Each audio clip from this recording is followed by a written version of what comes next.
बेटा, समय की धूल में बहुत सी कहानियां दब जाती हैं, पर कुछ ऐसी होती हैं जो पीढ़ियों तक दोहराई जाती हैं, क्योंकि उनमें केवल कथा नहीं होती, उनमें जीवन का गूढ़ रहस्य होता है। आज मैं तुम्हें ऐसी ही एक कथा सुनाने जा रहा हूं, जो एक राज्य, 3 रानियों और एक ऐसे चोर की है जिसे किस्मत ने चुन लिया था। पर किस लिए, ये जानने के लिए धैर्य रखो। बहुत समय पहले उत्तर दिशा के एक पहाड़ी राज्य में सम्रगढ़ नामक एक विशाल और समृद्ध राज्य था। उस राज्य के राजा थे वीरेंद्र सिंह, न्यायप्रिय, परंतु कभी कभी अपनी भावनाओं के आगे विवेक को हार जाने वाले। राजा वीरेंद्र सिंह की 3 रानियां थीं। महारानी शिवांगी, जो बली बुद्धि और नीतियों की झाता थी। रानी चंद्रलेखा, सौंदर्य की देवी, जो प्रेम की भाषा में जीवन देखती थी। और सबसे छोटी रानी माधवी, जो नितांत सरल, धर्मपरायण और मौन स्वभाव की थी। इन तीनों रानियों में अद्भुत अंतर था। एक राज्य को चलाना जानती थी, दूसरी राजा का हृदय, और तीसरी बस प्रार्थना में लीन रहती थी, जैसे कि उसे इस संसार से कोई विशेष काम हो। राजा का दरबार गूंजता था वीणा वादन, रत्नों की खनक और मंत्रियों की गंभीर चर्चाओं से। पर इसी वैभव के बीच नगर की एक तंग गलियों में जन्मा था एक बालक। नाम था उसका अर्जुन। पर वह अर्जुन न था जो तीर चलाता, वह अर्जुन था जो ताले तोड़ता था।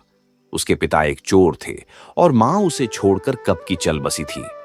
बालक अर्जुन ने चोरी सीखी भीख से और नीति सीखी गलियों के विश्वासघात से। समय बीतता गया। अर्जुन अब जवान हो गया था। चालाकी उसके खून में थी और आंखों में ऐसा तेज कि ताले कांप उठते थे। पर एक बात उसके भीतर हमेशा खटकती थी, क्यों ना उस महल में एक दिन घुसा जाए जहां सोने की छतें हैं और चांदी के प्याले। और उधर राजमहल में एक नया मोड़ आ गया था। राजा के स्वास्थ्य में गिरावट आने लगी, राजकाज में ढिलाई आने लगी और रानियों के बीच प्रतियोगिता छिड़ गई, कौन अगली रानी राज होगी। चंद्रलेखा राजा को मोहिनी रूप से बांधना चाहती थी, शिवांगी नीतियों के सहारे ताकत बढ़ा रही थी और माधवी बस मंदिर में दिया जला रही थी। और तभी एक रात, जब अमावस्या की कालिमा नगर के सिर पर छाई थी, अर्जुन ने अपने 2 मित्रों के साथ योजना बनाई। आज महल का खजाना साफ किया जाएगा। उसे नहीं पता था कि इस चोरी की रात उसके जीवन की दिशा बदल जाएगी। पर कैसे? यही तो रहस्य है बेटा। वो रात कुछ अजीब थी बेटा। महल की ऊंची दीवारों के बाहर पूरा नगर सो रहा था और भीतर अर्जुन अपने 2 साथियों के साथ चुपचाप दीवार फांद रहा था। उसके कदमों में न कोई डर था, न कोई हिचक। उसकी आंखों में बस एक चमक थी, जैसे किसी भूखे भेड़िए को शिकार दिख गया हो। महल का पिछला हिस्सा बहुत कम पहरेदारों के नियंत्रण में था। अर्जुन ने वहीं से प्रवेश किया जहां से कभी पुराने दरबारी आना जाना करते थे। खजाने का रास्ता उसे एक बूढ़े वैद्य ने बताया था, जिसने बदले में शराब और थोड़े सिक्के मांगे थे। अर्जुन जानता था कि महल भीतर से भूल भुलैया है, पर उसे अपने नक्शे और अपने मन की चालाकी पर भरोसा था। वो चुपचाप गलियारे में घुसा। तभी कुछ ऐसा हुआ जो उसकी योजना में न था। एक कोमल स्वर मंदिर से आती घंटियों की आवाज के बीच उसे सुनाई दी। वह रुका। वो माधवी थी, सबसे छोटी रानी। रात के इस समय भी वह अकेली मंदिर में दिया जलाए बैठी थी, ध्यान मग्न, शांत। अर्जुन ठिठका। इतने बड़े महल में पहली बार किसी को इतना निर्मल देखा था। वह न डर रहा था, न चौंका, पर उसकी नजरों ने अर्जुन की चोरी की गति को रोक दिया। कौन है? रानी ने धीरे से कहा, आंखें खोले बिना। अर्जुन कांपा नहीं। उसने पहली बार देखा कि उसकी चालाकी किसी की सादगी से हार रही थी। मैं रक्षक हूं, अर्जुन ने झूठ बोला। रक्षक तो युद्ध के समय होते हैं, रात के अंधेरों में नहीं, माधवी बोली। अब आंखें खोल चुकी थीं। दोनों की आंखें मिली। अर्जुन कुछ क्षणों के लिए भूल गया कि वह कौन है और कहां है। माधवी ने उसे कोई हानि नहीं पहुंचाई, कोई शोर नहीं मचाया, बस शांत हो गई, जैसे जानती हो यह युवक चोरी नहीं, शायद सत्य की खोज में आया है। पर उसी समय खजाने वाले हिस्से में शोर हुआ। अर्जुन के साथी पकड़े जा चुके थे, सैनिकों की तलवारें खिंच चुकी थीं। अर्जुन को भागना पड़ा, पर जाते जाते उसने देखा माधवी ने सैनिकों को उसकी दिशा नहीं बताई।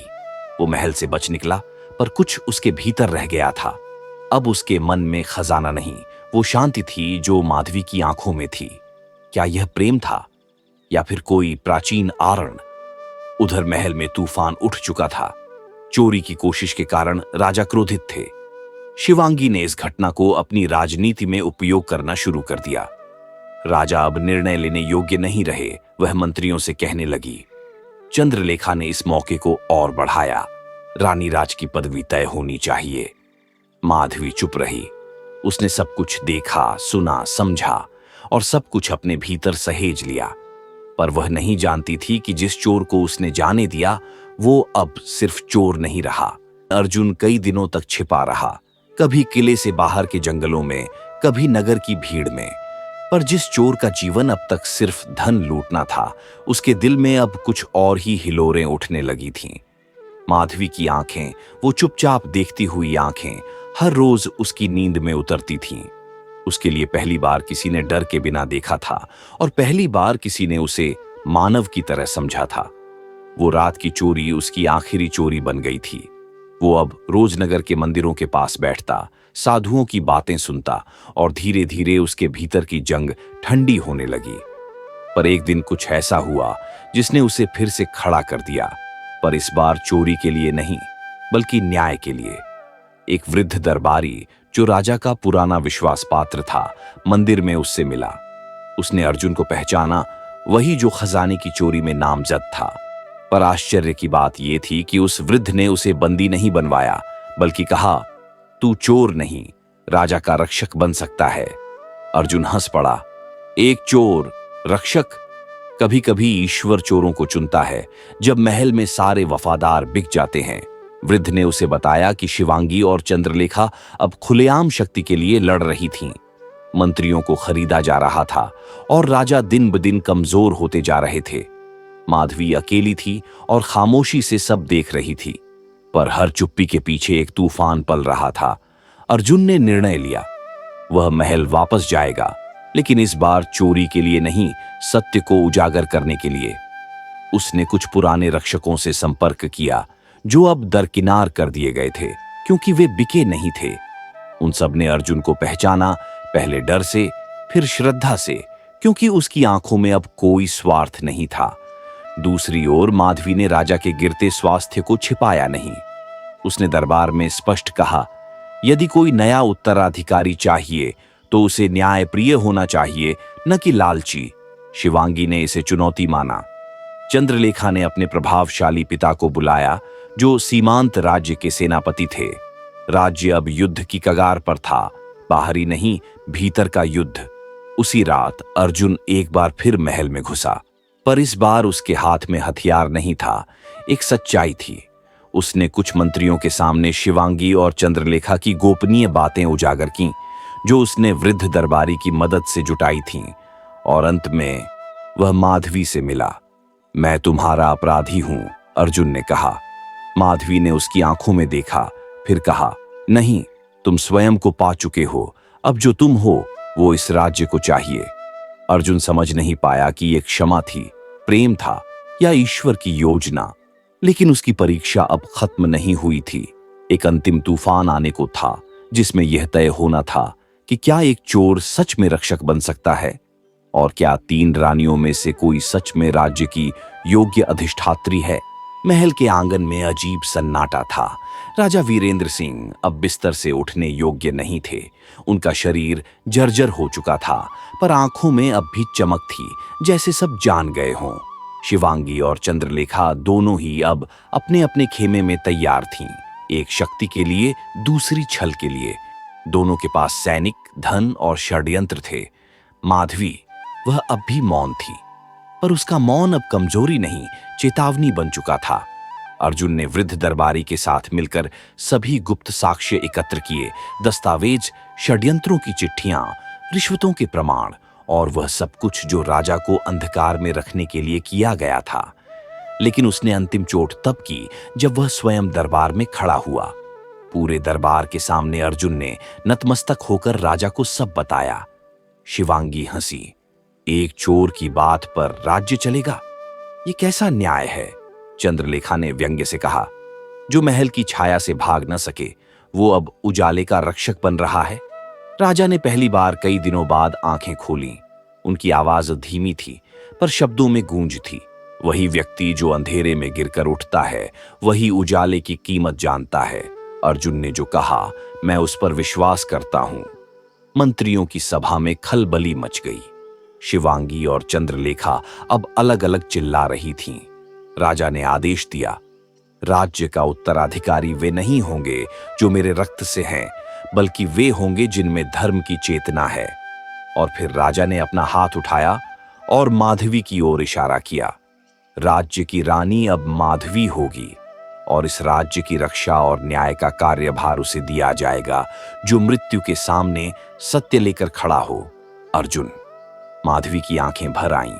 अर्जुन स्तब्ध रह गया। मैं योग्य नहीं, अर्जुन ने कहा। राजा मुस्कुराए। तुम योग्य नहीं थे, इसलिए तुम्हें योग्य बनाया गया। शिवांगी और चंद्रलेखा को महल से निकाल दिया गया, पर उन्हें कोई दंड नहीं दिया गया। माधवी ने कहा, धर्म केवल दंड नहीं होता, शिक्षा भी होता है। समय बीतता गया। राजा कुछ महीनों बाद स्वर्ग सिधार गए। अर्जुन ने महल नहीं संभाला, पर राज्य का संचालन माधवी के साथ मिलकर किया, जैसे एक छाया करती है, पर स्वयं कभी मुख नहीं बनती। लोग कहते हैं, अर्जुन अब भी नगर के मंदिरों में चुपचाप दीप जलाता है। रानी माधवी हर दिन सुबह उसका अभिवादन करती हैं, बिना नाम लिए, बिना किसी संबोधन के। और ये कथा, बेटा, सिर्फ सिंहासन की नहीं है। ये कथा है उस परिवर्तन की जो किसी भी समय किसी भी जीवन को छू सकता है। एक चोर रक्षक बन सकता है अगर उसकी आत्मा जाग जाए, और एक मौन रानी भी राज्य की सबसे बड़ी शक्ति बन सकती है अगर वह अपने सत्य से डिगे नहीं। अगर आपको ये कहानी दिल को छू गई हो तो ज्ञान एक्टिविटीज चैनल को जरूर सब्सक्राइब करें, क्योंकि ऐसी ज्ञान भरी कहानियां हम हर हफ्ते लेकर आते हैं जो न केवल सुनने योग्य होती हैं, बल्कि जीने योग्य भी होती हैं।